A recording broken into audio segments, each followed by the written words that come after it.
Kerajaan mana yang pertama kali lahir di dunia?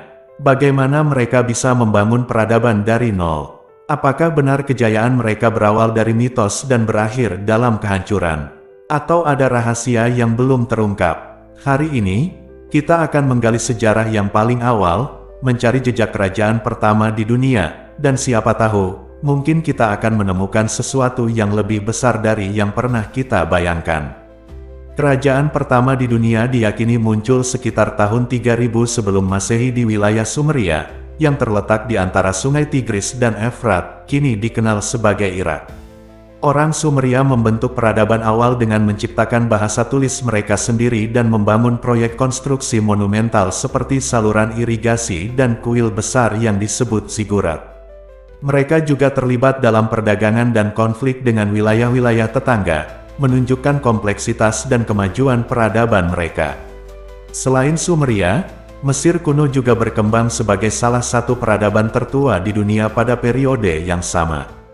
Mereka membangun struktur monumental seperti piramida dan mengembangkan sistem penulisan hieroglif. Kedua peradaban ini meletakkan dasar bagi perkembangan budaya, ilmu pengetahuan, dan pemerintahan di masa-masa berikutnya. Namun, dalam konteks kerajaan yang lebih terorganisir dan luas, Raja Sargon dari Akkad sering dianggap sebagai pendiri kerajaan pertama yang terdokumentasi dengan baik. Sekitar tahun 2334 sebelum Masehi, Sargon mendirikan Kekaisaran Akkadia di Mesopotamia, menyatukan berbagai kota dan wilayah di bawah satu pemerintahan pusat. Namanya berarti, Raja Sejati, dan ia dikenal karena kemampuannya dalam administrasi serta militer. Sargon dan penerusnya mewariskan konsep kekuasaan yang melibatkan lebih dari sekadar kekuatan militer, mereka juga menegakkan hukum, memberikan keadilan, dan berperan sebagai wakil dewa di bumi. Perkembangan kerajaan-kerajaan awal ini menunjukkan evolusi masyarakat manusia dari komunitas kecil menjadi entitas politik yang kompleks dengan struktur pemerintahan, hukum, dan budaya yang terorganisir. Warisan mereka terus mempengaruhi peradaban manusia hingga saat ini. Kerajaan pertama di dunia merupakan tonggak awal dari peradaban manusia yang lebih kompleks, menandai transisi dari kehidupan berburu dan meramu menuju sistem pemerintahan yang terstruktur. Salah satu kerajaan tertua yang tercatat dalam sejarah adalah Sumeria, yang berkembang di wilayah Mesopotamia sekitar tahun 3100-2900 sebelum Masehi. Kerajaan ini tidak hanya memiliki sistem sosial yang maju, tetapi juga menciptakan berbagai inovasi yang menjadi dasar bagi perkembangan peradaban selanjutnya. Sumeria terkenal dengan kota-kota negara seperti Uruk, Ur, Eridu, dan Lagas, yang masing-masing memiliki penguasa sendiri tetapi tetap berbagi budaya dan bahasa yang serupa. Kota Uruk, misalnya, dianggap sebagai salah satu kota pertama di dunia dengan populasi yang cukup besar dan kompleks. Kota ini diperintah oleh raja-raja legendaris seperti Gilgamesh, yang kisahnya terdokumentasi dalam epos Gilgamesh, salah satu karya sastra tertua di dunia. Salah satu ciri utama kerajaan Sumeria adalah sistem pemerintahan berbasis teokrasi, di mana raja juga berperan sebagai perwakilan dewa di bumi. Para raja Sumeria mengklaim mendapatkan kekuasaan mereka langsung dari para dewa, dan mereka bertanggung jawab atas berbagai aspek kehidupan, mulai dari administrasi, pembangunan infrastruktur, hingga peperangan. Mereka membangun kuil-kuil besar yang disebut zigurat sebagai pusat ibadah dan pemerintahan, mencerminkan hubungan erat antara agama dan politik pada masa itu. Sumeria juga menciptakan sistem tulisan pertama di dunia, yaitu Pakut Cuneiform, yang digunakan untuk mencatat hukum, transaksi dagang, dan peristiwa sejarah. Hal ini memungkinkan masyarakatnya untuk mengembangkan sistem administrasi yang lebih kompleks, yang menjadi model bagi kerajaan-kerajaan setelahnya. Namun, meskipun Sumeria dianggap sebagai peradaban pertama yang membentuk sistem kerajaan, banyak sejarawan berpendapat bahwa konsep kekaisaran pertama justru lahir dari Kekaisaran Akkadia di bawah Raja Sargon dari Akkad sekitar tahun 2334 sebelum Masehi. Sargon dikenal sebagai penguasa pertama yang berhasil menyatukan berbagai kota-kota negara di Mesopotamia di bawah satu pemerintahan terpusat.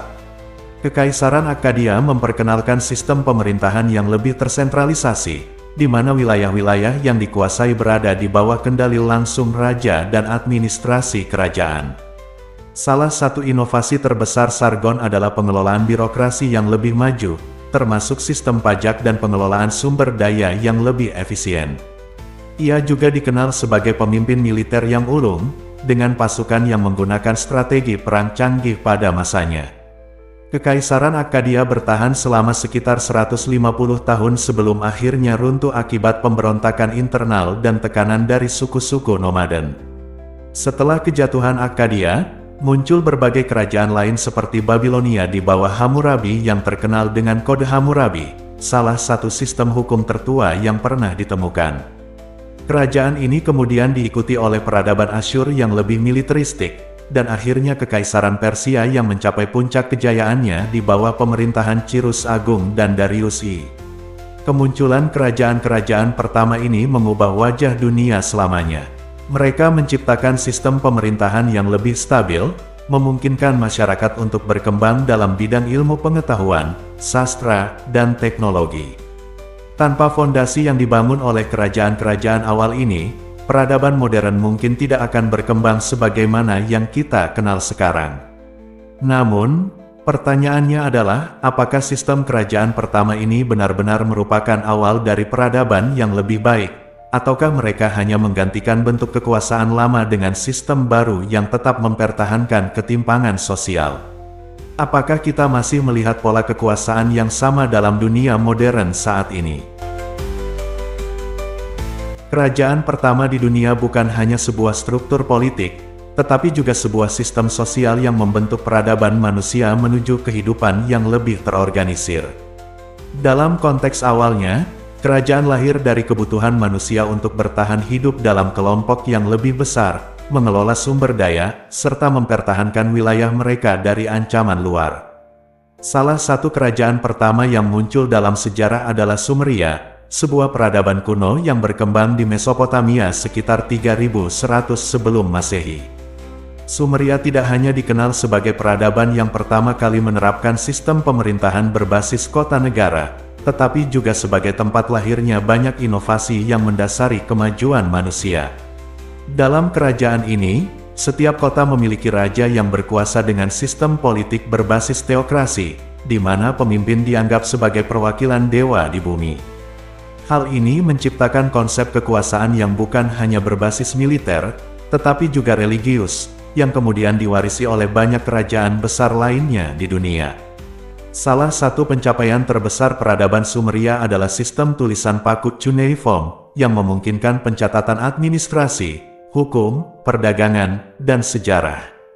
Dengan adanya tulisan, kerajaan mampu menciptakan sistem hukum yang lebih terstruktur, mengawasi distribusi sumber daya, serta mengembangkan kebudayaan dalam bentuk sastra dan filsafat awal. Tanpa sistem ini, pemerintahan yang lebih kompleks seperti Babilonia, Asyur, dan Persia mungkin tidak akan berkembang seperti yang terjadi kemudian. Peradaban Sumeria juga menjadi cikal bakal konsep kota sebagai pusat pemerintahan, ekonomi, dan kebudayaan. Kota Uruk, salah satu kota terbesar di dunia pada masanya, memiliki tembok pertahanan yang kuat, zigurat besar sebagai pusat ritual keagamaan, serta sistem irigasi canggih untuk mendukung pertanian. Struktur kota seperti ini kemudian menjadi model bagi banyak kerajaan lain di Mesopotamia dan sekitarnya, yang menunjukkan bahwa perkembangan peradaban manusia sangat bergantung pada bagaimana sebuah kerajaan mengelola tata kota dan sumber daya. Namun, kerajaan pertama ini juga menghadapi tantangan besar, termasuk konflik antar kota negara yang terus berlanjut. Pada akhirnya, sistem kerajaan di Sumeria mulai melemah karena perang berkepanjangan, yang kemudian membuka jalan bagi kebangkitan Kekaisaran Akkadia di bawah Raja Sargon dari Akkad sekitar 2334 sebelum Masehi. Sargon menjadi penguasa pertama yang berhasil menyatukan banyak kota negara Sumeria ke dalam satu sistem pemerintahan yang lebih terpusat, menciptakan model baru dari kekaisaran yang lebih luas dibandingkan dengan kerajaan-kerajaan sebelumnya. Kekaisaran Akkadia memperkenalkan sistem administrasi yang lebih efisien, termasuk sistem pajak dan pengelolaan wilayah yang lebih luas. Dengan kekuasaan yang tersebar di berbagai kota dan wilayah, Sargon membangun jaringan komunikasi yang lebih maju, yang memungkinkan koordinasi pemerintahan dalam skala yang belum pernah terjadi sebelumnya.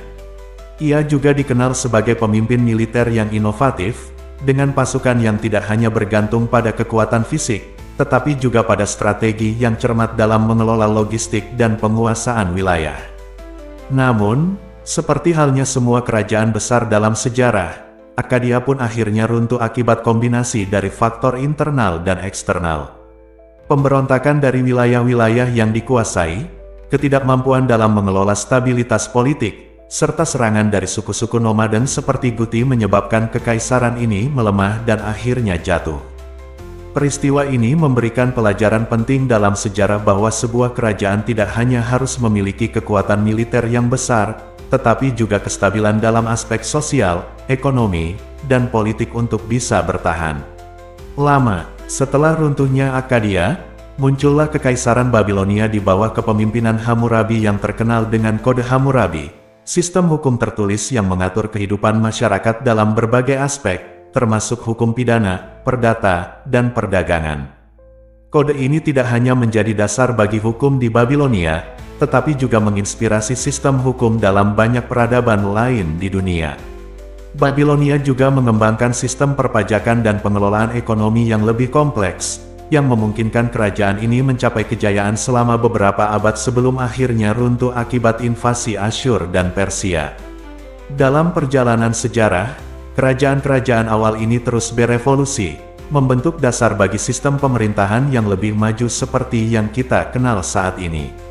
Konsep kekuasaan yang terpusat, sistem administrasi yang kompleks, serta pengelolaan sumber daya yang efisien semuanya berakar dari inovasi yang pertama kali diperkenalkan oleh kerajaan-kerajaan kuno.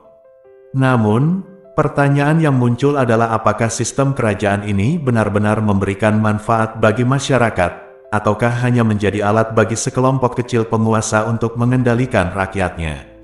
Dalam banyak kasus, kerajaan pertama ini menciptakan kesenjangan sosial yang besar, di mana segelintir orang memiliki kendali atas seluruh sumber daya, sementara sebagian besar rakyatnya hidup dalam kondisi yang jauh lebih sulit. Dalam dunia modern, sistem kerajaan mungkin telah berubah menjadi demokrasi atau bentuk pemerintahan lainnya, tetapi esensi dari kekuasaan dan kontrol tetap ada. Apakah kita benar-benar telah meninggalkan pola kekuasaan yang sama seperti yang terjadi ribuan tahun lalu? Ataukah kita hanya menggantinya dengan bentuk yang lebih halus, tetapi tetap mempertahankan struktur dasar yang sama? Sejarah menunjukkan bahwa meskipun peradaban terus berkembang, pola yang mendasari kekuasaan dan kendali tetap mengikuti jejak yang telah ditetapkan sejak lahirnya kerajaan pertama di dunia. Sejarah kerajaan pertama di dunia mengajarkan kita bahwa kekuasaan bukanlah sesuatu yang abadi. Ia lahir dari kebutuhan manusia untuk bertahan, berkembang melalui inovasi, namun sering runtuh karena keserakahan, ketidakadilan, dan kegagalan dalam memahami keseimbangan antara kekuatan dan kebijaksanaan. Peradaban kuno memberi kita pelajaran berharga bahwa kejayaan tidak hanya diukur dari luasnya wilayah atau besarnya pasukan, tetapi juga dari bagaimana sebuah sistem mampu menjaga kesejahteraan rakyatnya. Tanpa keadilan, kekuasaan hanyalah bayangan yang cepat memudar. Hari ini, kita mungkin tidak lagi hidup di bawah sistem kerajaan seperti dahulu, tetapi struktur kekuasaan tetap ada dalam berbagai bentuk. Pertanyaannya, apakah kita belajar dari sejarah? Apakah kita menciptakan masyarakat yang lebih adil dan bijaksana? Ataukah kita mengulang kesalahan yang sama dengan cara yang berbeda? Pada akhirnya, sejarah bukan hanya untuk dikenang, tetapi untuk dijadikan cermin agar kita tidak terjebak dalam lingkaran kesalahan yang sama. Sebab, hanya dengan memahami masa lalu, kita bisa membangun masa depan yang lebih baik. Terima kasih buat yang sudah mau menonton sampai akhir. Sampai jumpa di video berikutnya.